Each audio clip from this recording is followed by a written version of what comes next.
Sebastian for the Metal Gods Meltdown, and this evening I am joined by Carl Canedy from the RAWKS 450s in Canedy.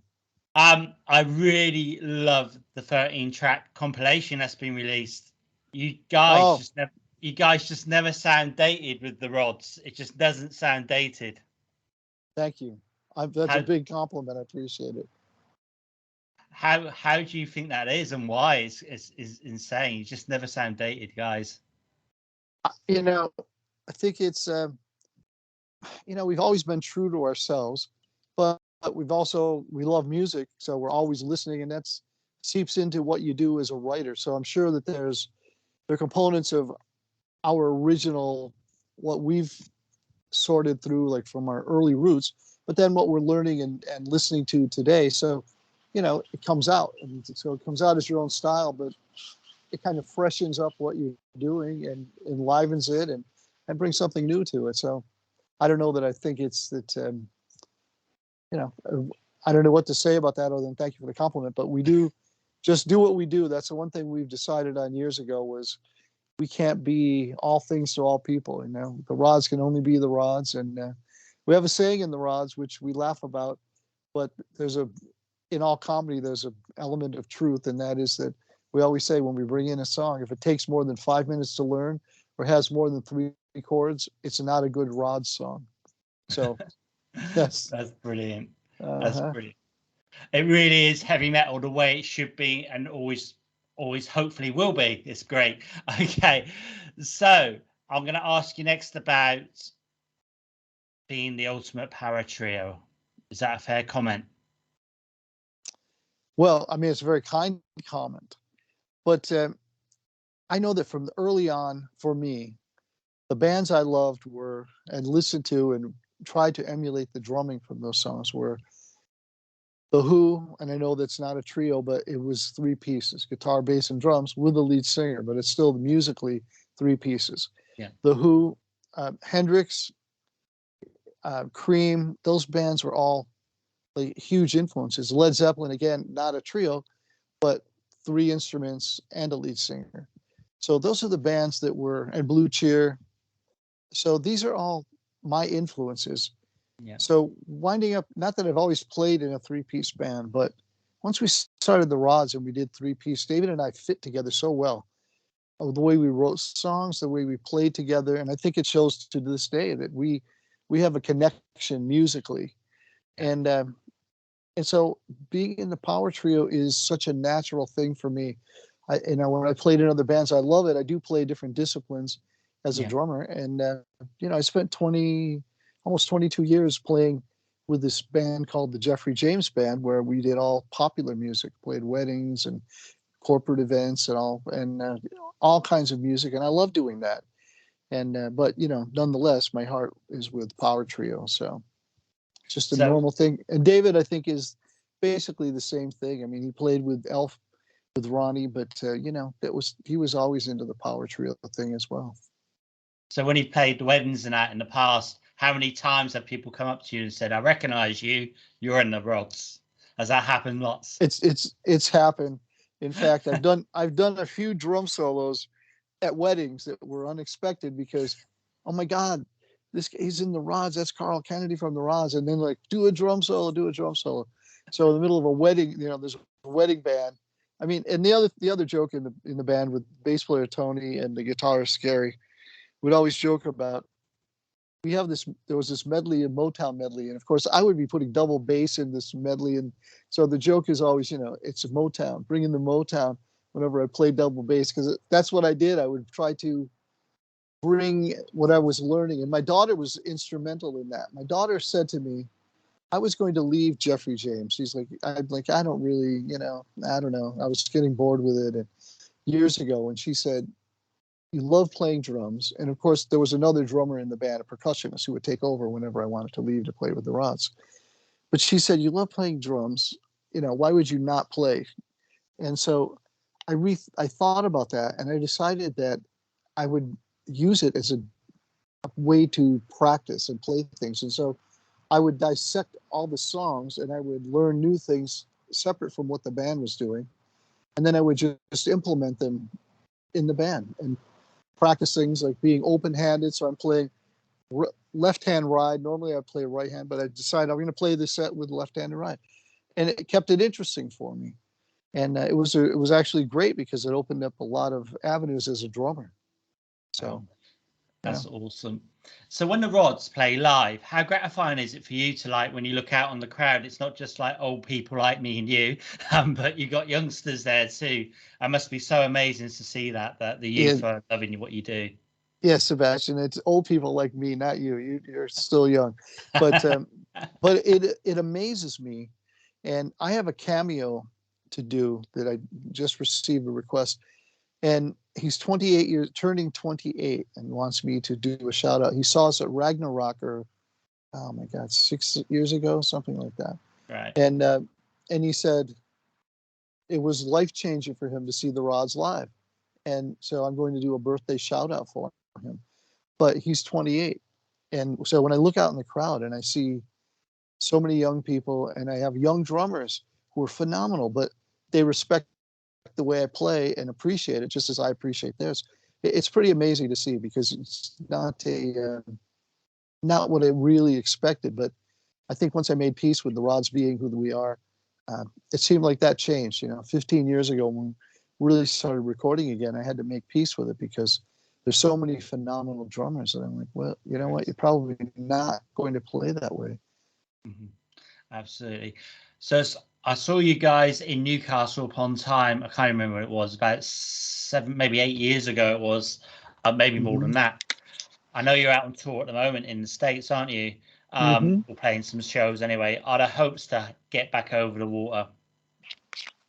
Well, right now, I hope so. We're really re-energized with the band, and we're really happy, and we're looking to book dates. I know there's some discussion about tour in Spain first part of next year.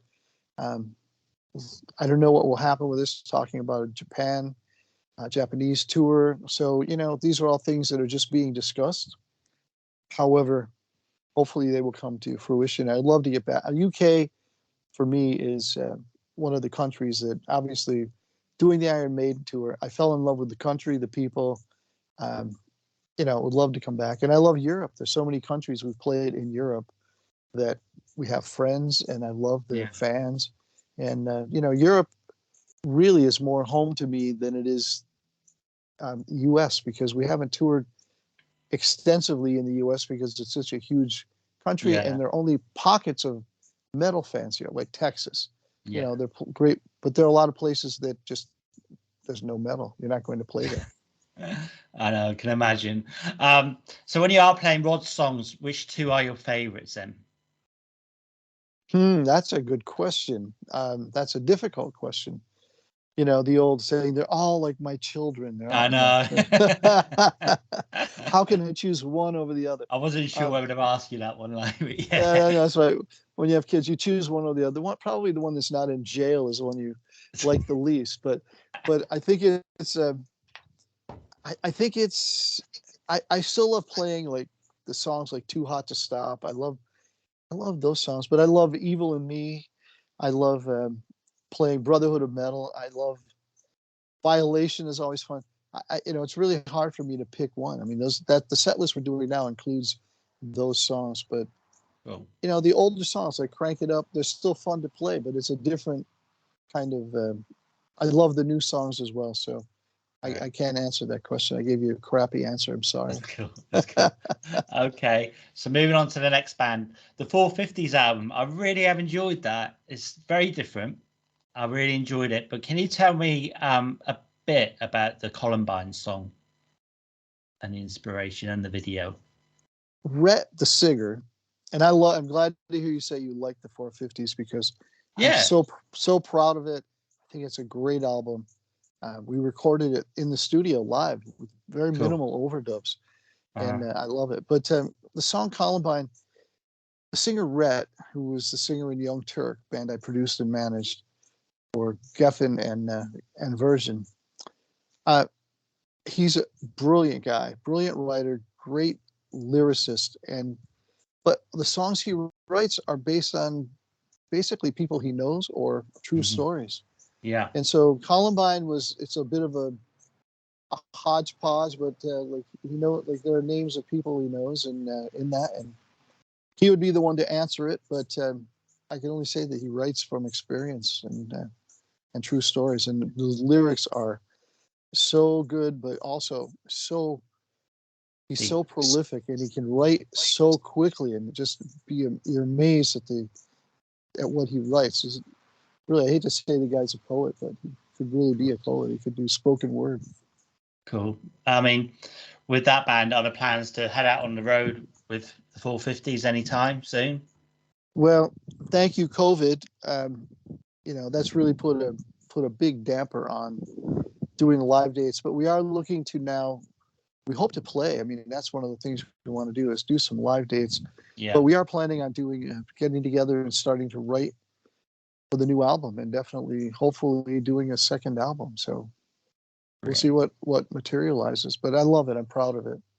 Excellent. Well, talking of second albums, what about your next solo album? Are you busy writing that as well? I know you're a very busy man. You have your fingers in so many different pies, but are you planning, because the last time I spoke to you in 2020, I think the album was just about to be released.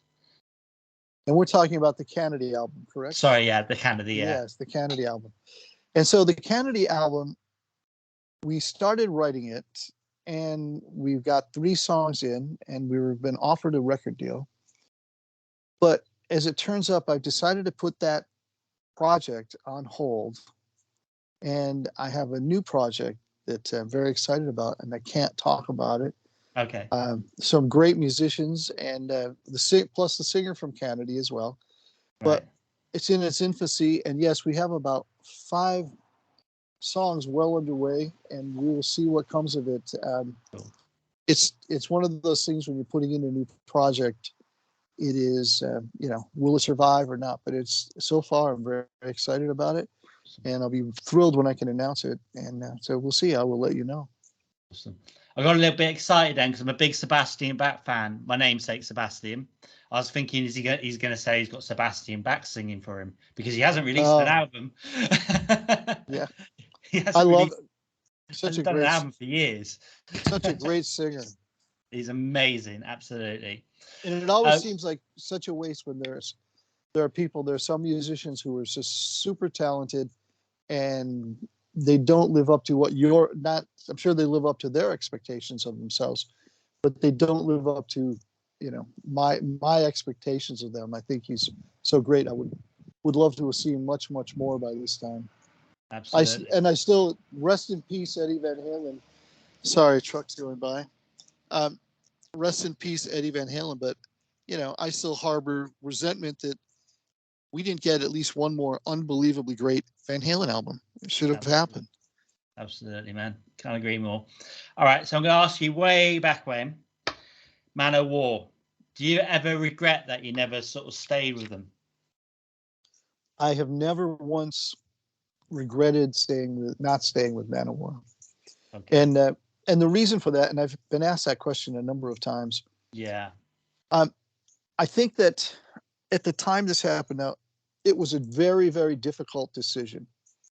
I'd known Joey. David and I had worked together. The 3 of us had worked together and had come up with couple of song ideas that were really fantastic. Joey and I played so well together, and then of course Ross and Eric. So being part of the genesis of that, I was there for the early days, working on all the material for the audition for EMI, and so I was there from the whole beginning, and I knew how great it was. I knew it was going to be a monster band, and but the Rods had been signed at the same time, and my songwriting was important to me, and I knew there was no room in Man O' War for my songwriting, and so for me it was a difficult decision because I loved playing with Man O' War, but the writing was on the wall that I would basically be relegated to a sideman position, and I didn't want to be that. And so as much as I would have loved to have continued on, because the songs, to this day, I hear the songs, and I have demos of the songs that I did with them, or the rehearsals I did with the band.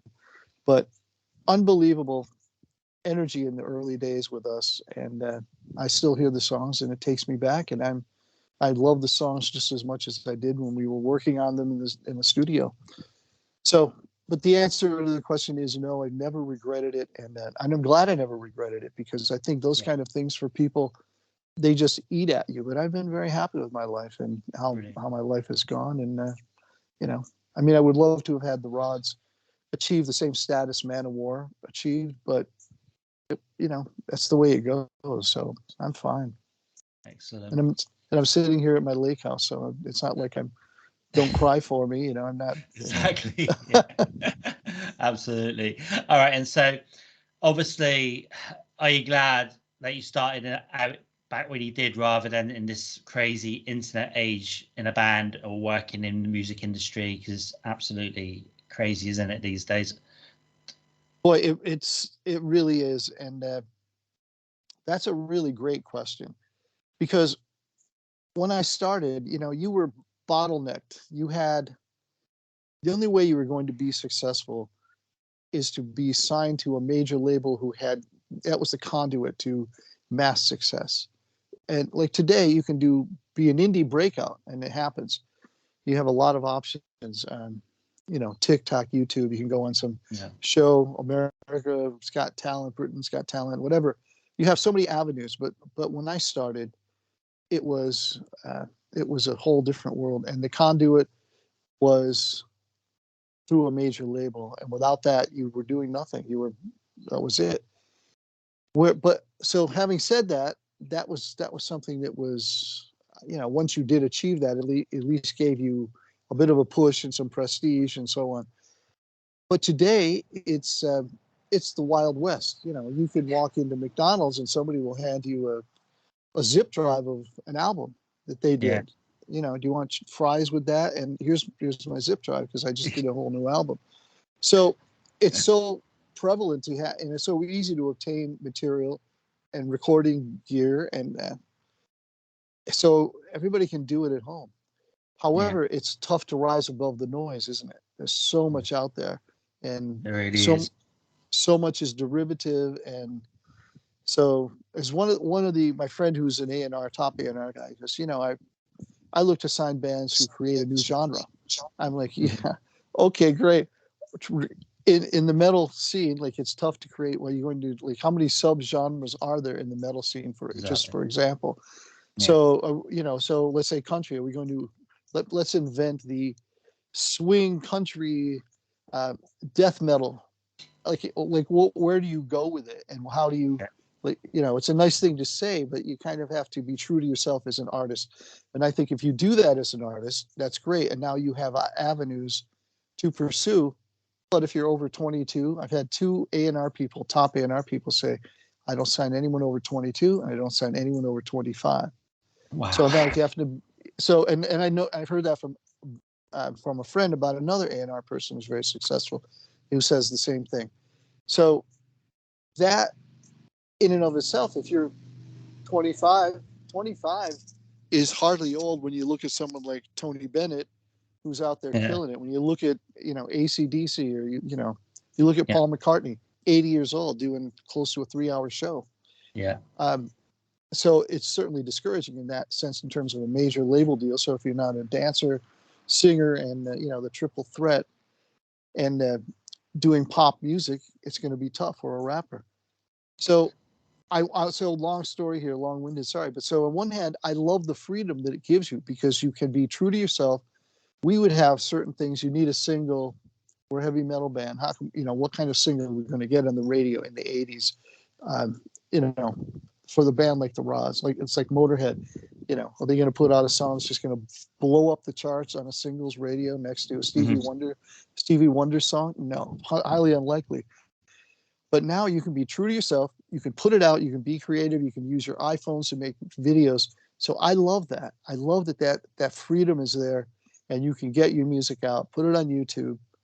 But I also recognize that it is incredibly hard to rise above the din, and I experienced it with the 450s. We've had great reviews, but it's hard to get the fans to listen, because the 450s, just as an example, doesn't really fit in in a box. It's not like on the shelf with tomato soup or chicken noodle soup.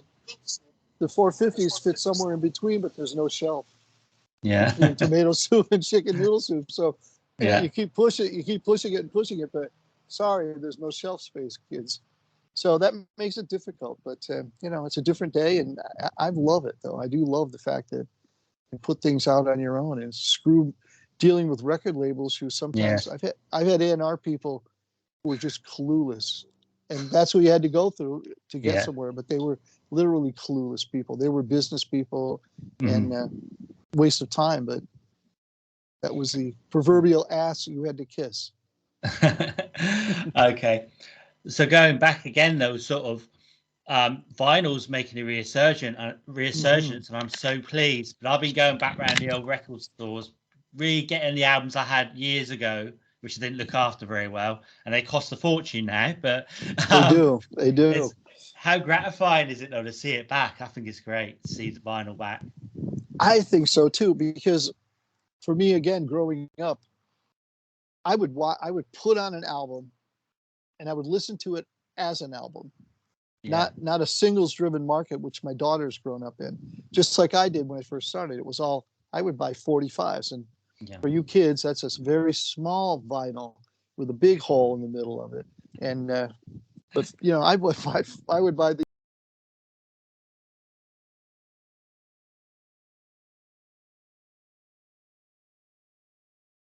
loved it. You buy the album, and then half the time you get that hit song and maybe other song on the album. The rest was crap. It would be filler. But as we got to the 70s, the albums were fantastic, top to bottom. And it was a bunch of years ago now, like 15 years ago, I would say.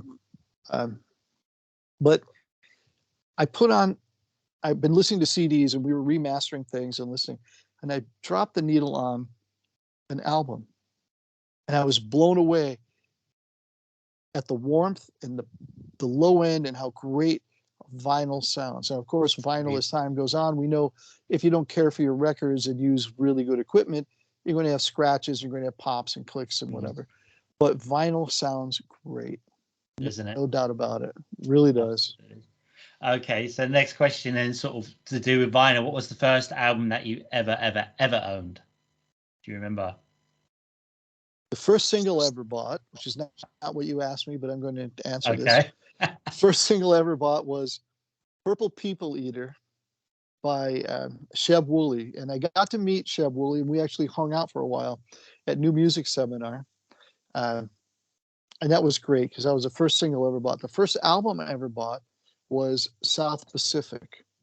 And I was I was like eight years old, I think, something like 8 years old, and saw the movie and loved some of the songs in it, and went and bought the album. Brilliant. First album. Love it. So what song from any band sums up how you're feeling today? Interesting. Today.